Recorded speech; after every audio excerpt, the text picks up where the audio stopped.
Hi, my name is Claud Williams, and if I had to pick one word that people used to describe me, that would be a leader. Hi, my name is Claud, and if there's a word that people used to describe me, it would be authentic.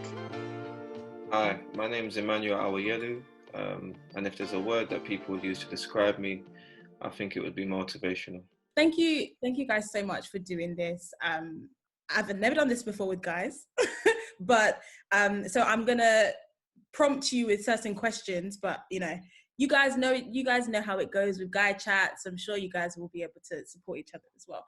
But how it will work is there will be a bunch of words which I'll put on the chat, and you all decide which 2 words you're going to talk about, and then you'll have about 15 to 20 minutes to just discuss your experience with those words. Before we start, I have these, I don't know if you've seen these cards, We're Not Really Strangers. I don't know if you've seen them online, but they're usually like relationship cards where you ask each other questions to get to know each other a bit better. And I thought it would be really nice to do 2 cards, for you guys to answer 2 cards, so you guys can get to know each other, and the people that are watching can also get to know you a bit more. Okay, so the first one I'm gonna ask you guys is, what part of your personality isn't showcased online? I'm gonna do this again because like you guys have got your hair, you've done all your stuff, but my nails are a mess, so I need to do it like this. So What part of my personality isn't showcased online? I'll probably jump in and say, online, I don't really have the largest, kind of the most vocal presence, I must say. My output, I guess, so I'm mainly on, when I say online, I'm mainly on Instagram and Twitter, and I dabble in Snapchat, but I mean, not really. On Instagram, I don't really post actual pictures on my page. Occasionally I may post stories, but it's very much kind of on a whim thing. If I see something cool, or if I'm experiencing something in the moment that I think I want to share, then I'll share it, but nothing's really calculated or premeditated. In terms of Twitter now, that's probably the app I use most predominantly socially. And again, I mean, I do tweet often enough, but I mainly tweet about kind of music, the music I like. I am quite reserved in that sense, in that I don't engage often with the conversations on the timeline. If at all, I'll have those conversations, but I'll have them with my friends or my kind of trusted circle of people, where you can really express yourself a bit more freely, without kind of judgment, or without things being taken out of context. And of course, when you're having conversations face to face, or at least orally, the tone as well can be picked up on a lot better. Whereas I feel like on social media, whether it's on purpose or not, people don't tend to read the tone into things, or they read the wrong tone into things. And so on social media, I'm mainly kind of just tweet about my interest, being sports and music. So I'd say there's probably a lot about my social media presence that isn't showcasing of my personal, I guess, habits or traits. I like to think I'm quite a funny guy. My friends will tell me I'm funny, but I don't know if because they're my friends or because I'm genuinely funny. And then I'm also quite a caring person as well. I do care about a lot of these issues. For example, recently we had the whole the Black Lives Matter resurgence with George Floyd, which I was semi-vocal about on social media, but a lot of the conversations I had were kind of behind closed doors. Things like that, maybe from my social media, you may not think that I care about, or it's an interest of mine, but it is. I just don't share it on social media. Nice. I'll leave it at that. Nice. Okay, who wants to go next? I'm not going to lie to you, Claude. I'm struggling with that answer, Yeah. That's cool. I think, give you a bit of time. Yeah, go on, Claude, and then I'll come in after. That's cool, but so yeah, I think for me, on social media, I have a very serious persona almost all the time. So you'll hear me talking about business or things of that nature, but yeah, anyone that actually knows me is that I'm a very serious person, but I'm also a very unserious person as well. It's like when it comes to talking about work and business or things that matter, like social issues or whatever, it's like, now, like, I'll get down to business and yeah, we'll focus. But and honestly, as soon as the opportunity allows, I'm not going to take that seriously. I'll joke around with my friends, I can be extremely silly, all of that, but it doesn't quite go with the brand I built online. So I guess it doesn't really reach that very often. I do tend to keep most of my private life to myself. So I don't necessarily keep stuff secrets, but I also don't necessarily feel the need to promote and like push everything out there. So yeah, I guess the part of me that people don't see is the more relaxed sides, the more fun-loving sides, that side of me. So yeah. Okay. Yeah, I think for me, similar to what Claude was just saying now, I think my personal life doesn't come up too much on my social media. And similar to what Carl was saying, I think a lot of people that follow me, whether it's on Instagram or on Twitter, will be aware of like my passion for football, music, and obviously education, something that I'm a part of. So I think the part of my personality that people online aren't aware of, I guess, is maybe the passionate side. And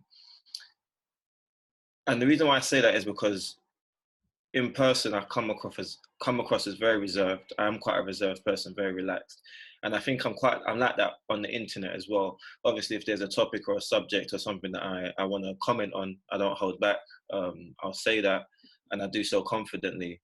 But I think my passion for certain things, you probably won't experience it unless you see me in person.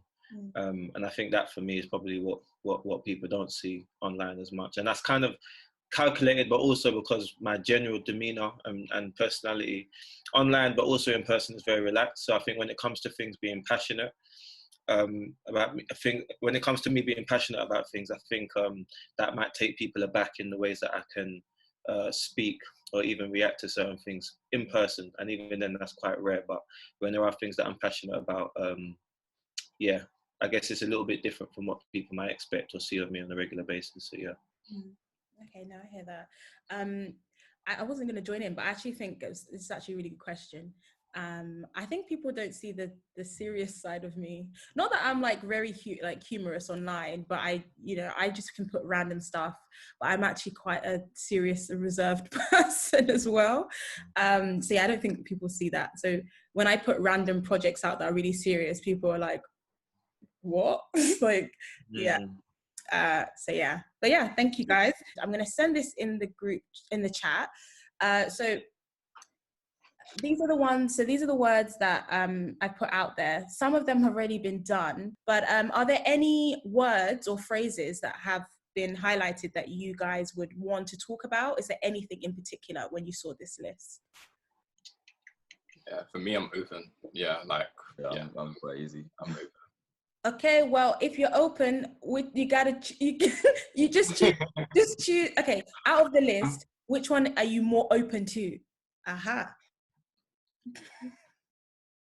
I guess brother friendships is always an interesting one for me to discuss. Similarly, family. Bro, I said the friendships and relationships will probably be at the top of that list, and then money management and acceptance would be a bit lower, but I'd be more than happy to talk about any of them or all of them. So yeah. I think for me, if I had to pick one, it'd probably be money management, to be honest with you. Okay. And Carl? What's up to you, Carl? I got the casting vote. I do too. I guess, so it's... yeah, I think we've got the three broad categories of friendships, relationships, and money management. And I think friendships and relationships, I guess friendship is a type of relationship, and so we'll kind of go for money management on one end. So I guess it's a completely different conversation. And then in terms of the friendships/relationships, I don't have, Manny, you have a daughter and a wife, right? So you'd probably be more suited to maybe the family one. I've just got parents and a sister and I guess cousins and aunties and uncles, but maybe I'll probably say brother friendships, because I guess that's something we could all probably talk about quite intuitively and really dive deep into. So I'll probably go brother and broke, if that's cool with you guys. Sounds good to me, man. Works for me. Okay, we're going brother and broke brothers. I'm joking. So over here.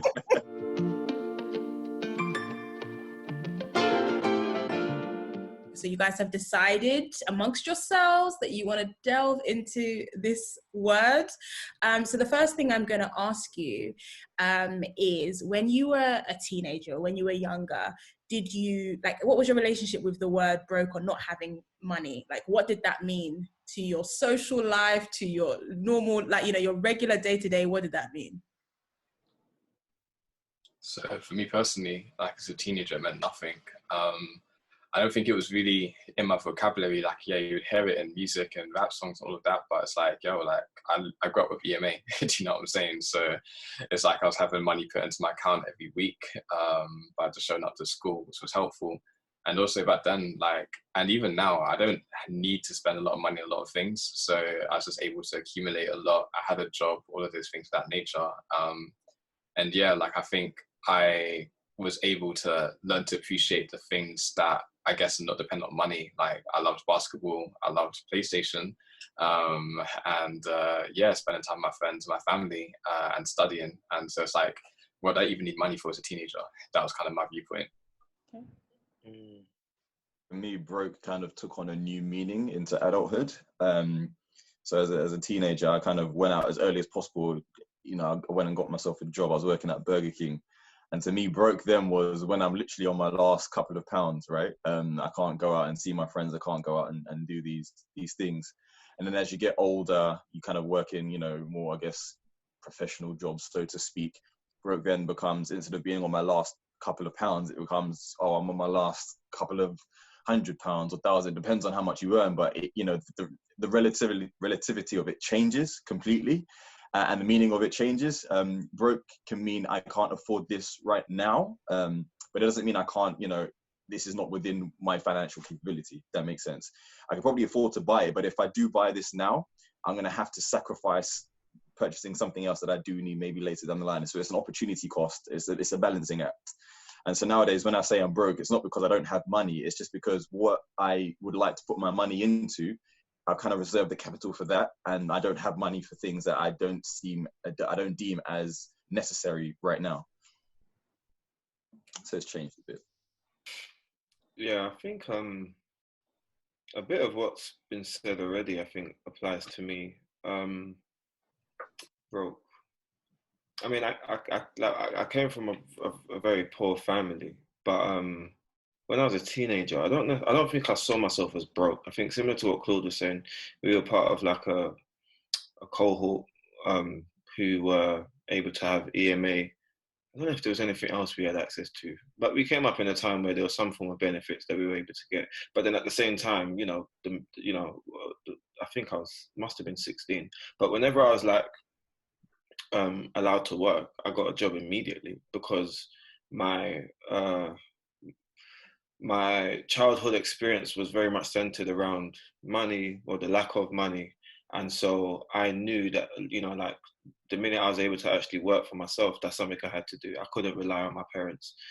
They had tried their best and they were trying their best, but I needed to work. They didn't necessarily put that responsibility on me, but, you know, as a 16, 17-year-old, I've gone through school now having the pressure.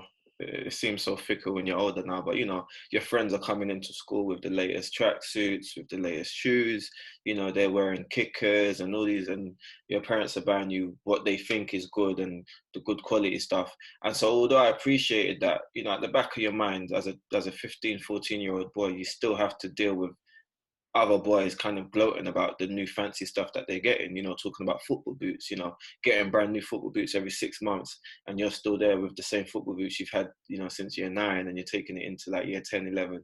So it didn't weigh on my mind heavily, but it definitely kind of like played a part in my decisions as a teenager, to the point where I almost made some very bad decisions, you know, for the sake of being able to kind of have money in my pocket, but also to not kind of put any more pressure on my mum, who was trying and working extremely hard. You know, if she had it, she would have given it to me. So it just kind of like gave me motivation to kind of like do stuff for myself. And I think that's kind of helped me growing up, to be fair. Everything I've had to work for, and I take pride in that. And I would have loved if my parents could have supported me more, but I recognised that they couldn't. And so I think it's given me that resilience and perseverance that I probably needed as a as an adult. Just a complete side point, but I remember when you were talking about football boots, I remember always asking my dad when I was younger, oh, I want these latest boots, or this player wears these boots, I want them. And the answer was almost always no. Or if it was a yes, it'll be a version that's not quite the same, that is kind of visibly a downgrade in quality. I remember when I first started working, I was first able to, because I still play football now, I was first able to buy myself the pair of boots that I wanted. I saw a pair of boots, I said, I want these boots. And that same day I went out and bought them. And the feeling I got from that was like, wow, I almost felt like I made it. It wasn't, I didn't make it, but like it felt really good. So it just took me back when you said, you use the example of football boots. I just wanted to add that. But yeah. Yeah. The thing is, I think when like the reality of it is money plays a massive part in like our livelihood. Whether you have it or whether you don't have it, it does make up a big part of like you at different stages in your life. And I like growing up in a poor family, like most of the issues that were in my family, were centered around money.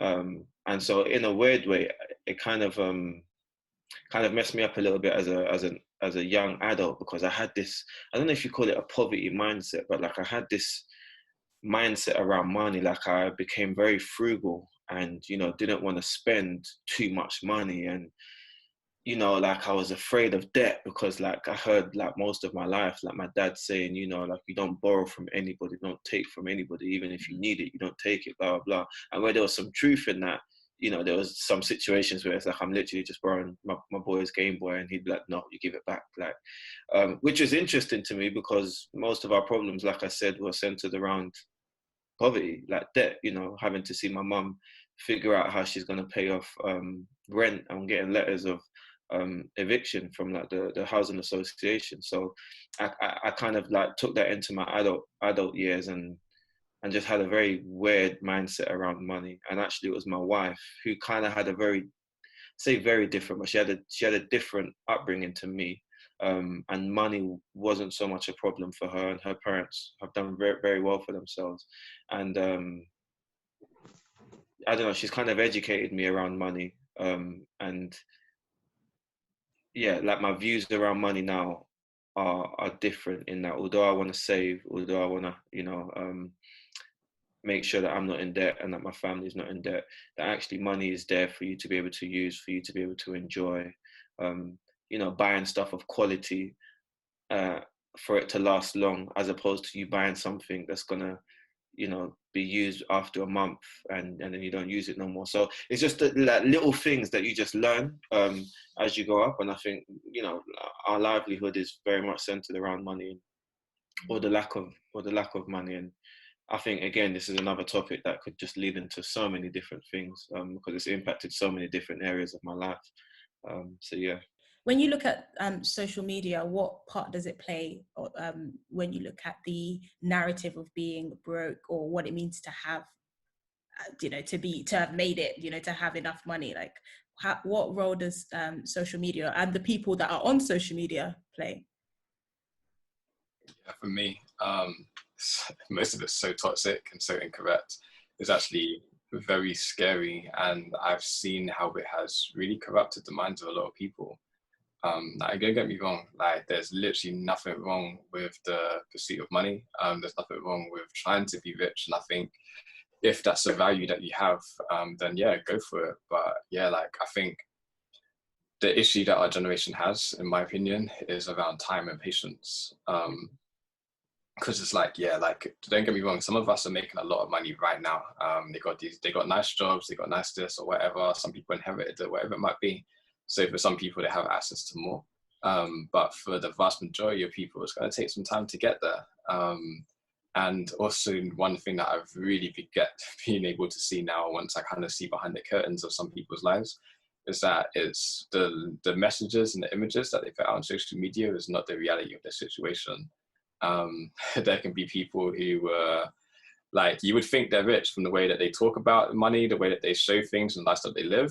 And like when I've been able to have good talk conversations with them, it's like, yo, like you're in some serious debt and you're doing this for what reason? Do you know what I mean? So yeah, like I think social media, like it obviously causes us to make a lot of comparisons, and those comparisons kind of one, without context. So like I said, we don't know the reality of it. Were they given that money? Did they work for it? Or is it just debt? Like, we don't know. But then because of those comparisons, we then use it as a benchmark of where we think we should be. And then as a consequence, people then go and do things which are not necessarily good for them. So I think if we're able to, just take a little bit more time and have a little bit more of a strategy in terms of like, okay, this is what I need to be happy. Because not everybody needs to be making £100,000 to be happy in life. Do you know what I mean? But deciding, okay, this is what I need to be happy. This is what I need to accomplish my goals. And these are the things that actually matter to me. And then developing a strategy and a game plan to actually get you to that point in a sensible time frame and take it from there. I've got a question for the two of you. The way I see social media is that, you know, it pressures people in different ways. And I think, generally speaking, for women, it pressures them to look a certain way, for their hair to be a certain way, or the figure to be a certain way. But for men, it's almost to, you know, for your pockets to be as fat as this, you know, or as deep as this, and to kind of have this car or have this watch or, you know, have a house. Would you agree that social media places a lot of pressure on men in particular's shoulder as to kind of having money and having a lot of money and having it at a younger age? And what effect do you think it's then having on people in the real life when they see people on social media, you know, men on social media have these things and they don't have that? Do you think it could cause people to go out and do things that they probably shouldn't do in order to get that money? And what things do you think can probably change on social media in order to kind of decrease the amount of pressure people feel? Is it something people have to do individually, or is it something that social media has a part in playing? And before you answer, could you look at it as a personal perspective as well, and not as objective? Like, personally, how has it affected you? So what I'll say to that is, I think really what the impact of social media on men, and I don't think it's social media, I think it's just been society, is being, we are taught and wired towards seeking status. And money is just one form of status, so it's one of the easiest ones to demonstrate, but it is also about respect. It is also about other areas as well, because as we know, like back in school, it was, okay, who's the fastest runner, who's the best at football, so on and so forth. Like, it didn't necessarily matter in that context about money. So I think, I do think there's nothing wrong, once again, with like necessarily pursuing having a good status in life. But I think it's important, at least in my case, it was important to understand that, there's more to my status than that's my income. And as a consequence of that, like, I very much so value my character, my integrity, my reputation in that regard. Like, I want to be known as somebody that is doing the right thing and helping people. I do also want to be very rich as well. Like, that is important. Like, and I'm not going to shy away from that. However, I think, because for men as a whole, we're shown so few examples of what status really does, what really status can be. I think that's why a lot of us then kind of gravitate towards, okay, like, let me try and demonstrate this through what I show you on social media, like what watch I have, what car I'm driving, or so on and so forth. And I think it is an internal question that we have to face for ourselves, as once again, it's like, what does this matter? What matters to me? And less so like really learn to stop paying attention to what everyone else is saying, what everybody else wants, and really actually, like, once again, what's going to make me happy? How am I going to be able to look after my family, and how can I be the best version of myself?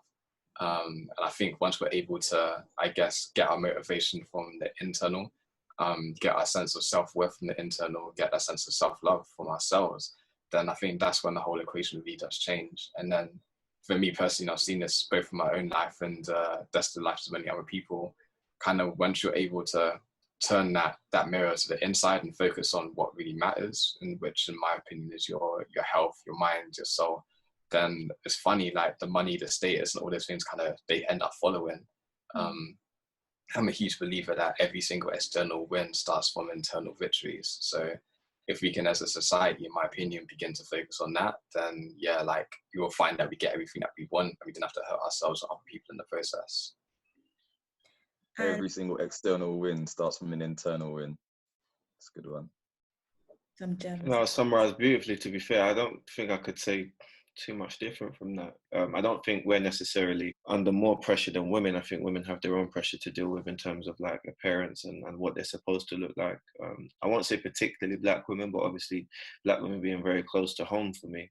I know the kind of pressures that black women have to deal with, you know, just to you know, to look what they think is beautiful, or to present themselves in a certain way just to be able to appease people on the internet. And I think one thing that's sad from one of the questions you was asking, Carl, in terms of what we can do with social media, what social media can do. I think why we're fortunate is that we were raised in a time where we kind of what was like, I don't know, we were the generation where social media first started, so we kind of got like a bit of a tutorial and stuff. Whereas like the new generation now, they're just born into it. Like, so I've got students in my class like that are like 10, 11, and they're already talking about Instagram and TikTok and every kind of like social media app you can think of, and it's very much their life. And what they don't have is the education as to like how to deal with that pressure that comes with social media. I'm fortunate that at 30, after being on Twitter for like 10 years, let's say, pretty much when it came out, I've had the opportunity to kind of look back and say to myself, you know what, I need to be able to like decide what I'm going to follow, who I'm going to be following, how much time I'm going to spend on there, because I knew what life was like without it. Whereas with the new generation now, they don't, you know, and their parents don't necessarily have the education or the knowledge around social media to be able to educate them and safeguard them from the internet. So my biggest worry is actually more so with the younger generation than it is with us, because I think with them, they've got to deal with a whole heap of pressure that comes from social media, and then people within their classrooms also being on social media and expecting them to be a certain way or act a certain way or to earn a certain amount. And, you know, I've got students who have made decisions purely because of the pressure that they put on the internet. You know, when we were in our teenage years, broke really wasn't, we were aware of our lack of money, but being broke wasn't really a thing, right? But with social media now and the access that, you know, that kids have to it and how much it opens their eyes to, do you feel like the younger people probably have a different sense of what broke means than we did when we were their age? Because, you know, there are kids that are going to school with Moncler jackets, right? That would never, at best, you probably have kickers. That kickers for school shoes are what, I think were £90. And my mum, I remember when she bought them, she's like, listen, this is lasting you for 2 or 3 school years. Don't come and ask me next year for school shoes. Don't be playing football in these. They have to last you, kind of thing. But now kids are coming in all sorts of designer, right? Do you find that social media has played a part in kind of the perception of broke for the younger people and makes it different from what we perceive broke as? Yeah, 100%. 100%. I think that's the easy answer. Definitely affects them. And their perception of broke is, like you said, it's like I feel sorry for them, because for us, I mean, for me, you know, being broke in school or even in my teenage years, I was kind of like associating that with the fact that I wanted to wear a certain type of trainers, and my mum was making me go to, I don't know, Shoe Zone or wherever she thought was good quality shoes, or wanting to have a particular type of football boots and not getting the latest ones, getting ones that maybe were like a season or two late. I've got 15, 16-year-olds within my school, and also other, you know, young adults that I work with. And the things they're showing me, that they will literally like put a phone to my face and be like, sir, this is the jacket I want to get. And it's like a £250 jacket. Now, the only reason they want that, just like everybody else, not everyone else, but, you know, like young people are impressionable. And so I think another thing that we didn't have to necessarily like go through is the access to like social media, but then like, you know, like how YouTube now is like the platform for everyone to just talk, to show, to just, you know, you can do anything on YouTube now. And so it's a blessing and a curse at the same time that young people, like, they see other young people now, other 16, 17-year-olds now on YouTube. And these guys are like flossing like chains, they're flossing, you know, like you said, Moncler jackets, Stone Island jackets, like they've got Balmain, all of this. Where when I was 15, 16, I was looking at my boys Adidas, like Adidas trainers, and be like, yo, those are the crepes that I want now. So the bar is different. And, you know, what I need to do to be able to get those Adidas trainers or the latest Nike boots is essentially ask mum. Mum might say no, I take that L, or I'll wait till I'm old enough, or I can work for it. And, you know, there were exceptions or cases where people then had to do illegal things, but it wasn't as common. Whereas now I come across more young people who sadly feel like it's necessary to have to go and, you know, go country lines or start shutting around the block just for some of these things that they're searching for.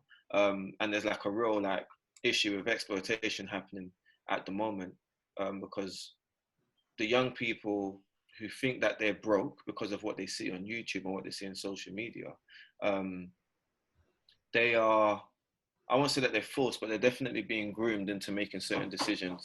And people are selling a dream to them, you know, telling them that this is an opportunity for them to get their mum out their hood, you know, to have the latest trainers, to have the latest jackets, whatever it is.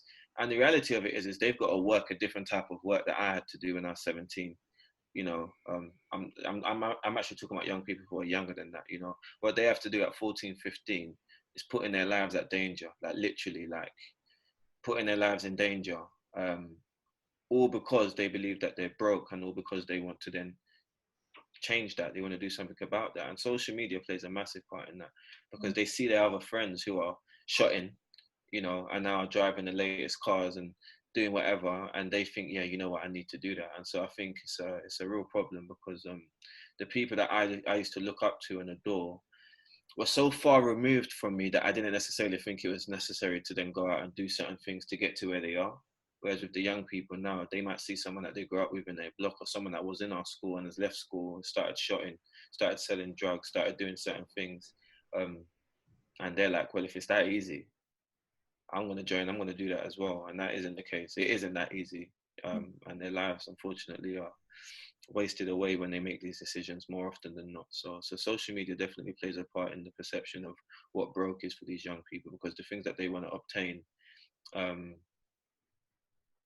when it's all said and done, you know, I think it was Claude that mentioned it before.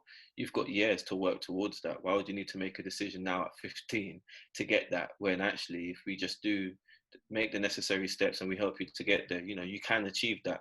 But again, it's part of the generation below us, in that everything is quick. Like, I need it now. I used to hear friends say, I want to be a millionaire at 30, and you could look at that and laugh, because it's like, why 30? But you've got 16-year-olds that want to get out. They want to get their mum out their hood. They want to drive the latest car, and they want to do that all by 18. You got to be rich by 18 now. You know, 18 is the new 30. And so it definitely is broke for the young people now. It's definitely a lot different from what it is for us now. All of you deal or have interaction with young people. What would you say to a young person that comes to you showing you this, I don't know, 200, 300 pound jacket that they have no way that they can afford, and they're like, they must have it? Like, what would you tell that person in that instance? I'll jump in. For me, I honestly, there's not really much you can tell them. But what I try to do is I try to lead by example and kind of show them that there are different ways of attaining what you want to attain in life, right? You may see the person that lives 2 doors down from you wearing this jacket, but then also by seeing a young black person doing something different, and is allowing them to attain such things as well, will allow you to kind of, it allows them to see for themselves there are other ways of doing this. And that's probably one of my primary motivators of becoming a lawyer and doing what I do. Growing up where I grew up, you know, you didn't really see much outside of people doing robberies or people selling drugs, and that was kind of a fast money mentality. And I kind of always, from a young age, I'd always had it in me that, like, I just don't want to do this, you know.